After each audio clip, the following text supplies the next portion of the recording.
आता ज्याप्रमाणे सर्पाध्यास होण्यास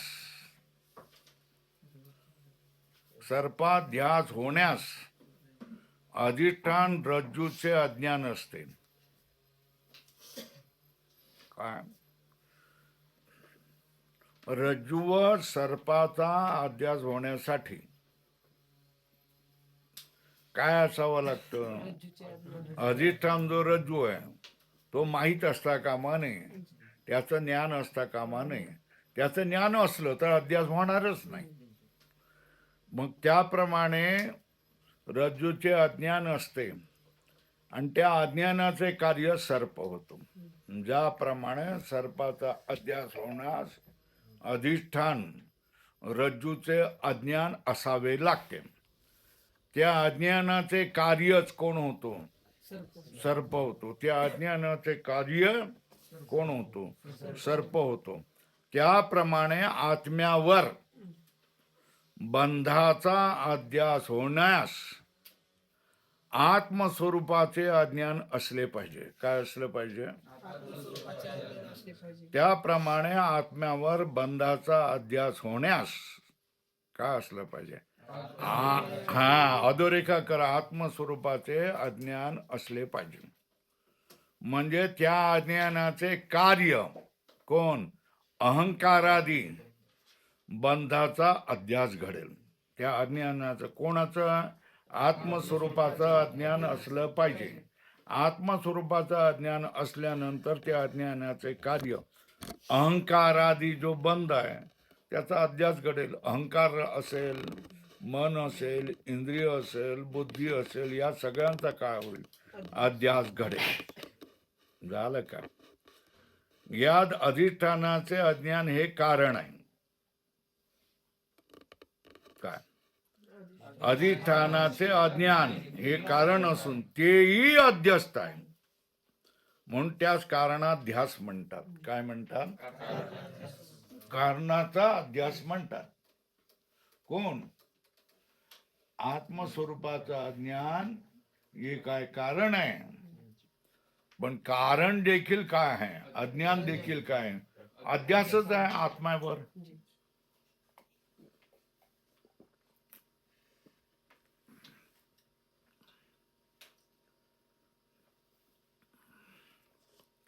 म्हणून त्या कारणाध्यास म्हणतात.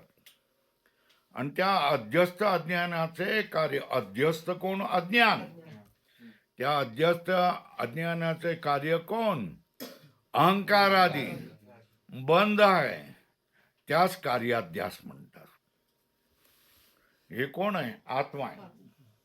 बरोबर आहे. याचा जर तुम्हाला अज्ञान असेल तो आत्माचं, आत्मस्वरूपाचं अज्ञान हे पण आत्म्यावर अध्यस्त झालं. बरोबर आहे. आता हे झालंय कारण आहे. कोण? आत्मस्वरूपाचं अज्ञान आहे. या आत्मस्वरूपाच्या अज्ञानावर कोण उभं राहतं? अहंकार, मन, बुद्धी, इंद्रियानी, हे सगळे त्याच्यावर अध्यस्त राहतात, त्याच्यावर कार्य म्हणून राहतात. तेही कोणावर अध्यस्त आहेत? आत्म्यावर अध्यस्त आहेत. कारणाचा अध्यास कारण कोण? आत्मस्वरूपाचं ज्ञान. कार्य कोण?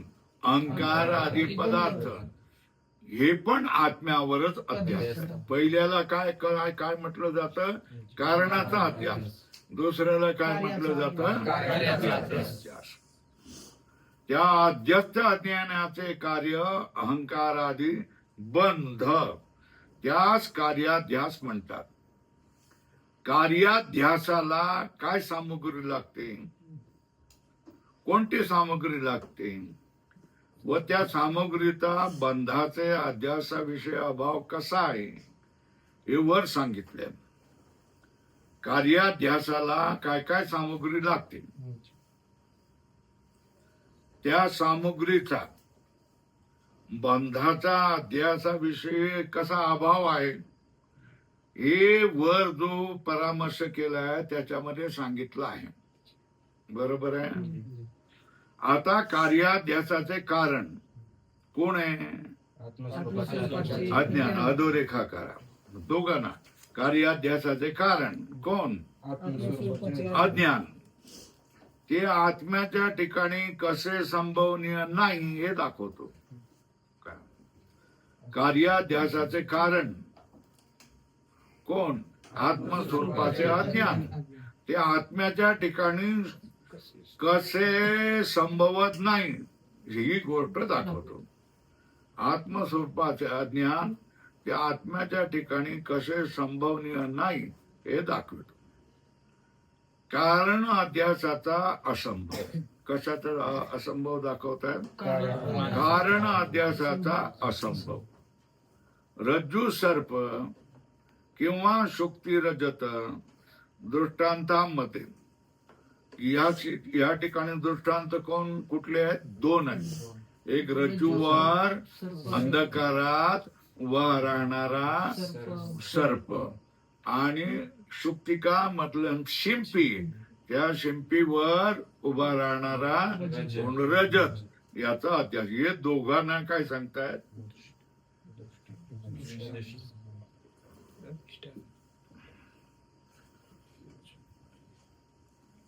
हे जे आत्मस्वरूपाचे अज्ञान ते हा रज्जू सर्प किंवा शुक्ती रजत दृष्टांतामध्ये अधिष्ठान कोण? रज्जू किंवा शुक्ती. दोन आहेत. रज्जू सर्प किंवा शुक्ती रजत दृष्टांतामध्ये अधिष्ठान कोण? रज्जू किंवा कोण आहे? शुक्ती. यांचं काय असतं? सामान्य ज्ञान असतं. फक्त सामान्य ज्ञान. सामान्य ज्ञान तुम्ही कसं बोला? किंचित इदम. काय? किंचित इदम काहीतरी आहे असं. याला काय म्हणतात? सामान्य ज्ञान. विशेष रूपाचे अज्ञान असले पाहिजे.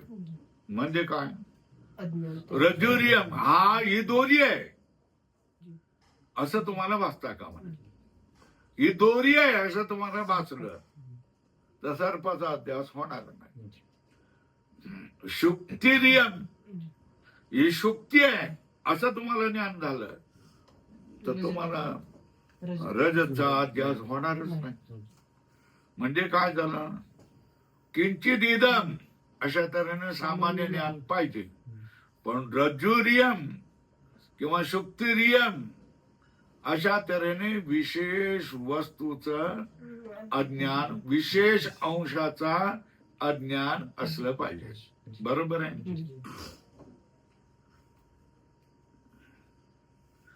स्पष्ट प्रकाशात रज्जू असेल किंवा निबिड अंधकारात रज्जू असेल तर सर्पाचा भ्रम होईल का नाही होईल? स्पष्ट प्रकाशात रज्जू दिसते ना. स्पष्ट प्रकाश आहे ना, है ना, प्रचंड प्रकाश आहे. तर रज्जू दिसेल का तुम्हाला?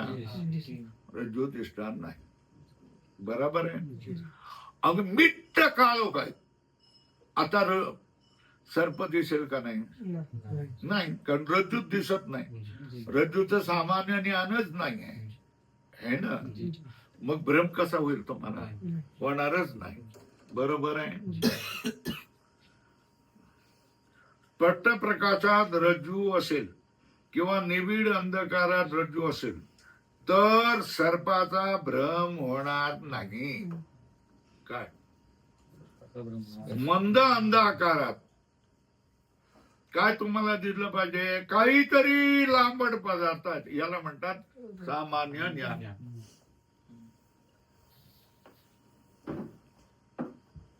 याला काय म्हणतात? सामान्य ज्ञान. काहीतरी लांबट पदार्थ आहे असे प्रथम रज्जूचे कशा रीतीने ज्ञान झालं पाहिजे? इदम रूपाने सामान्य ज्ञान असं अधोरेखा करा. आणि ही रज्जू आहे असे विशेष ज्ञान. ही रज्जू आहे असं विशेष ज्ञान झालं तर सर्प ज्ञान होईल की नाही?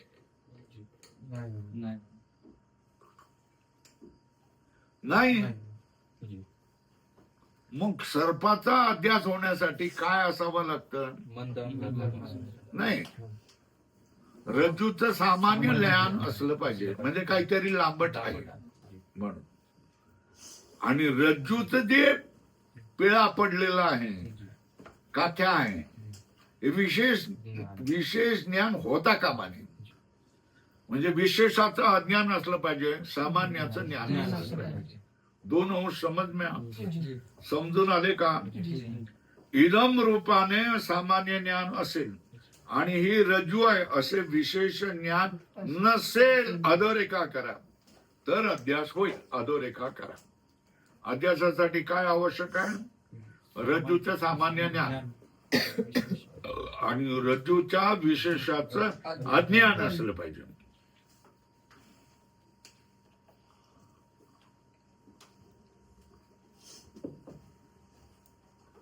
सामान्य ज्ञान असेल आणि ही रज्जू आहे असे विशेष ज्ञान नसेल तर अध्यास होईल.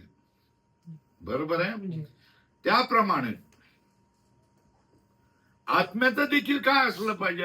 आत्म्यावर अध्यास होण्यासाठी आत्म्याचं सामान्य ज्ञान असलं पाहिजे आणि असता कामा नये. विशेषाचं अज्ञान असलं पाहिजे.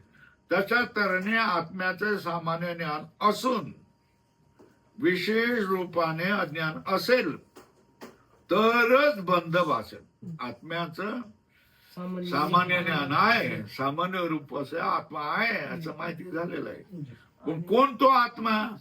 मी तो आत्मा आहे, मी ते ब्रह्म, अशा तऱ्हेचं विशेष ज्ञान झालेलं नाही. तेरच बंधाचा अध्यास होणे संभवणे. हे पण अधोरेखा करा. काय रे,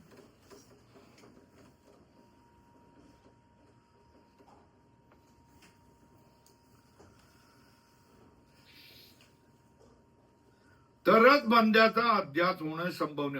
अधोरेखा करा. आत्म्याचं काय असलं पाहिजे? असलं पाहिजे आणि विशेष रूपाने असलं पाहिजे तरच बंधाचा अध्यास होणे संभवनीय आहे. पण वेदांत मताप्रमाणे वेदांत मत काय? सूर्याच्या ठिकाणी अंधार असेल का नसेल?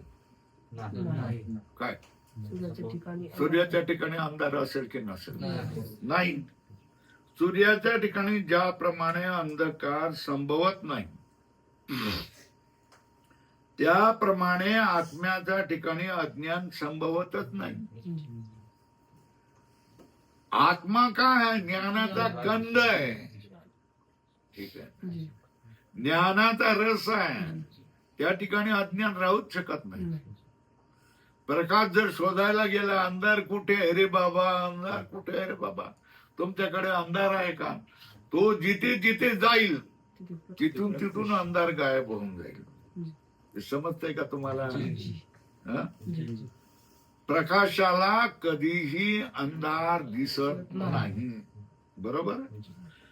तशा तऱ्हेने आत्म्याच्या ठिकाणी तुम्ही गेला आणि अज्ञान ढोंढायला लागला तर आत्म्याच्या ठिकाणी अज्ञान तुम्हाला मिळणारच नाही. आत्मा हा ज्ञानाचा कंद आहे. तर त्या ठिकाणी अज्ञान तुम्हाला कसं सापडेल? नाही सापड. अज्ञान संभवतच नाही. का?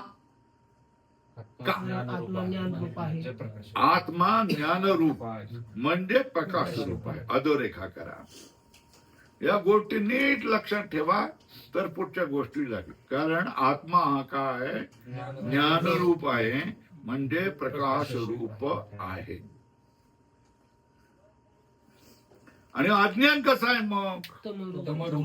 तमरूप म्हणजे बरोबर आहे. आत्मा कसा आहे म्हणजे, आणि अज्ञान कसं आहे म्हणजे,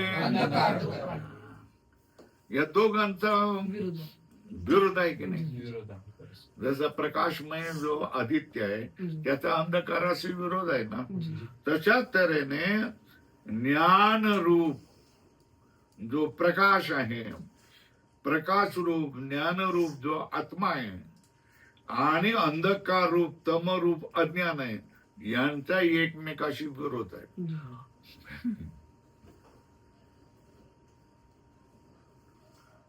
जशा तऱ्हेने उद्धव ठाकरे म्हणतात एक तर तू राहशील नाही तर मी राहीन, है ना? तसं आहे, म्हणजे इतका विरोध आहे, पराकोटीचा विरोध आहे ना. एक तर तू राहशील नाही तर मी तरी राहीन, असं ना. तशा तऱ्हेने परस्पर विरोध आहे. अशा स्वयंप्रकाश आत्म्याच्या ठिकाणी सामान्य रूपाने ज्ञान आणि विशेष रूपाने अज्ञान असे म्हणावे तर आत्मा निर्विशेष म्हणजे सामान्य विशेष भाव रहित आहे असा वेदांत सिद्धांताची हानी करणे होय. काय म्हटलंय? जर तुम्ही मानाल की स्वयंप्रकाश जो आत्मा आहे याचं काय सामान्य रूपाने ज्ञान आणि विशेष रूपाने अज्ञान आहे, अधोरेखा करत,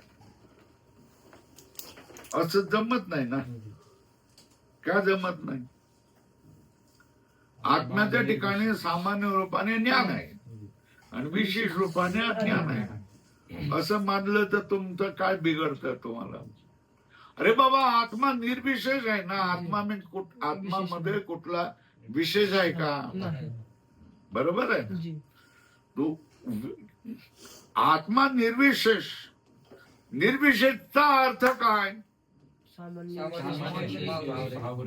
बरोबर आहे. लिहा, अधोरेखा करा. सामान्य विशेष भाव रहित आहे. हे कोणाचं? वेदांत सिद्धांताची हानी करणे होय. बरोबर आहे. वेदांत सिद्धांत काय? आत्मा निर्विशेष. वेदांताचा सिद्धांत काय? आत्मा सामान्य विशेष भाव रहित का? म्हणजे निर्विशेष आहे, त्याच्यामध्ये कुठलाही विशेष नाही. बरोबर आहे. या सिद्धांताची हानी होईल ना. कसं? तुम्ही म्हणतायत सामान्य रूपाने अज्ञान असते आणि विशेष रूपाने काय असते? विशेष रूपाने अज्ञान असते. सामान्य रूपाने ज्ञान, विशेष रूपाने काय? पण आत्म्याच्या ठिकाणी सामान्य विशेष भाव असतो का? तुम्ही मानता का? नाही मानत ना. मग वेदांत सिद्धांताची हानी होईल. कोण म्हणतोय? पूर्व पक्ष म्हणतात. वरील विवेचनावरून आत्म्याच्या ठिकाणी बंधाचा अध्यास होण्यासाठी कारण सामग्रीपैकी एकही कारण सिद्ध होत नाही. म्हणजे काय? सामान्य रूपाचं ज्ञान आणि विशेष रूपाचं अज्ञान असं असू शकत नाही, हे ना. जर एकही कारण सिद्ध होत नसल्यामुळे आत्म्याचे म्हणजे ब्रह्माच्या ठिकाणी बंध अध्यास रूप आहे हे म्हणणे संभव नाही. बरोबर आहे. वरील विवेचनावरून आत्म्याच्या ठिकाणी बंधाचा अध्यास होण्यास कारण सामग्रीपैकी एकही कारण सिद्ध होत नसल्यामुळे आत्म्याचे ब्रह्माचे ठिकाणी बंधरूप अध्यास आहे हे म्हणणे संभवत नाही. अधोरेखा करा. प्रत्यक्ष प्रतीत होणारा पदार्थ जर अध्यस्त नसेल तर सत्यच असतो. नियम आहे. काय? प्रत्यक्ष प्रतीत होणारा पदार्थ जर अध्यस्त नसेल तर मग सत्यच असतो. अध्यस्त नाही म्हणतात ना, मग सत्यच आहे. या नियमाप्रमाणे अहंकारादी संसार अध्यास रूप नसून काय प्रत्यक्ष प्रतीत होतो म्हणून तो सत्य आहे. अधोरेखा करा. रूप पक्षाचं सांगणं काय? अहंकारादी संसार अध्यास रूप नसून प्रत्यक्ष प्रतीत होतो म्हणून तो सत्यच आहे. काय? अहंकारादी संसार अध्यस्त नसेल तर सत्यच असतो. या नियमाप्रमाणे अहंकारादी संसार अध्यास्वरूप नसून प्रत्यक्ष प्रतीत होतो म्हणून तो सत्य आहे. बरोबर आहे.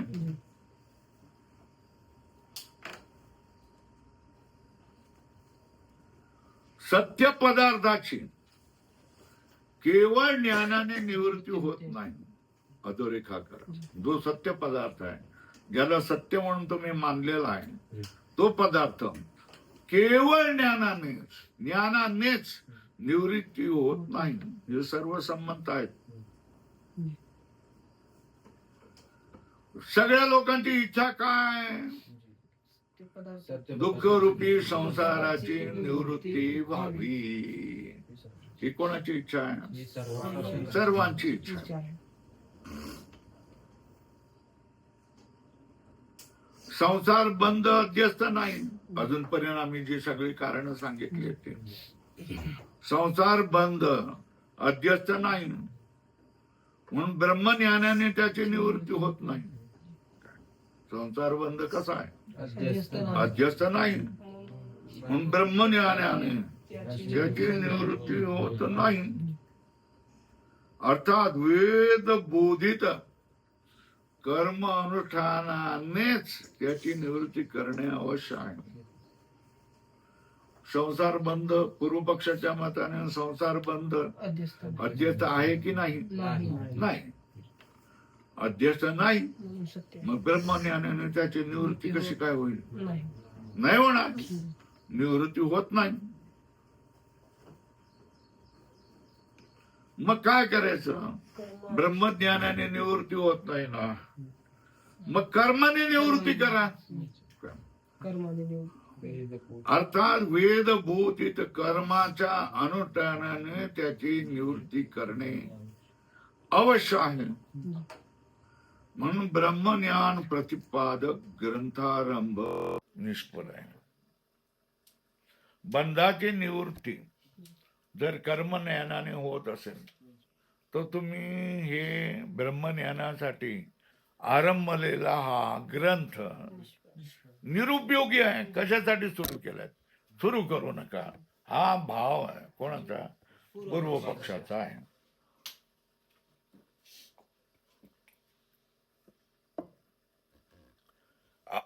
काय सांगितलं? आता जो संसार बंध अध्यस्तच नाही, अध्यस्त असेल तर ब्रह्मज्ञानाने निवृत्ती होईल. अध्यस्तच नाही तर ब्रह्मज्ञानाने त्याची निवृत्ती होणार नाही. बरोबर आहे. म्हणून ब्रह्मज्ञान प्रतिपादक ग्रंथारंभ निष्फळ आहे.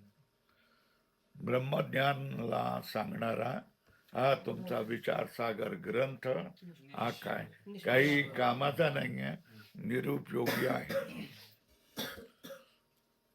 मग मुक्ती कशी मिळेल? कर्म. कर्म हेच मोक्ष प्राप्तीचे साधन आहे. बरोबर आहे.